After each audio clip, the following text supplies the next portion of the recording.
پانی اسٹوڈنٹس بات کرتے ہیں پانی کی۔ پانی ایک آکسیجن اور 2 ہائیڈروجن ایٹمز پر مشتمل ہے، اس کا فارمولا H2O ہے۔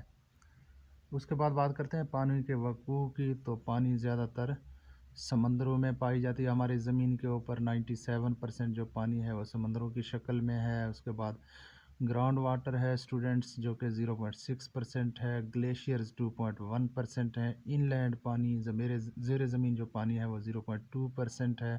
اس کے علاوہ ایٹماسفیرک پانی جو کہ بادلوں اور ہوا میں نمی کی صورت میں ہے 0 لکھا ہوا ہے 0.001% پائی جاتی ہے۔ بات کرتے ہیں پانی کے قابل استعمال ہونے کی، تو آپ کو پتہ ہے پانی جو زمین کے اوپر موجود ہے 97% جو پانی ہے وہ سمندروں کا پانی ہے، اور یہ سمندروں کا جو پانی ہے یہ قابل استعمال نہیں ہے۔ سمندروں کا پانی قابل استعمال نہیں ہے، اور قابل استعمال کیوں نہیں ہے؟ قابل استعمال کیوں نہیں ہے؟ اس لیے کہ سمندروں کے پانی کے اندر نمکیات جو ہے وہ کافی زیادہ مقدار میں پائے جاتے ہیں، اور نمکیات کی مقدار زیادہ ہے، اس وجہ سے سمندروں کا پانی قابل استعمال نہیں ہے۔ اس کے بعد ہم بات کرتے ہیں صرف 0.2% جو پانی ہے وہ قابل استعمال ہے۔ پانی قابل استعمال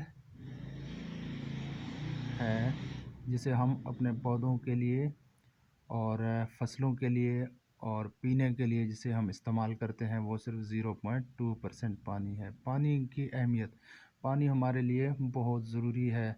آپ کو پتہ ہے یہ ہمارے گھروں میں استعمال ہوتا ہے۔ اس کے علاوہ پانی جو ہے یہ بہت سارے جانداروں کے لیے ایک مسکن کے طور پر کام کرتا ہے، ان کے رہنے کی جگہ ہے۔ بہت سارے جاندار پانی میں رہتے ہیں اور پوری زندگی پانی میں گزارتے ہیں۔ کچھ پودے اور کچھ جانور جو ہے وہ اپنی زندگی پانی میں گزار دیتے ہیں، جیسے مچھلیاں، مینڈک وغیرہ، یہ پانی میں جو ہے وہ رہتے ہیں اور پانی میں زندگی گزارتے ہیں۔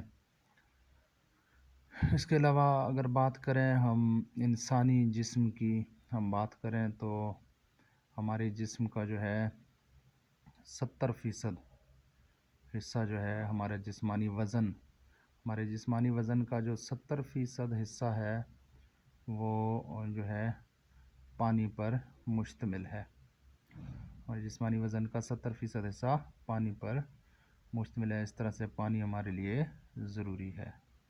اللہ حافظ۔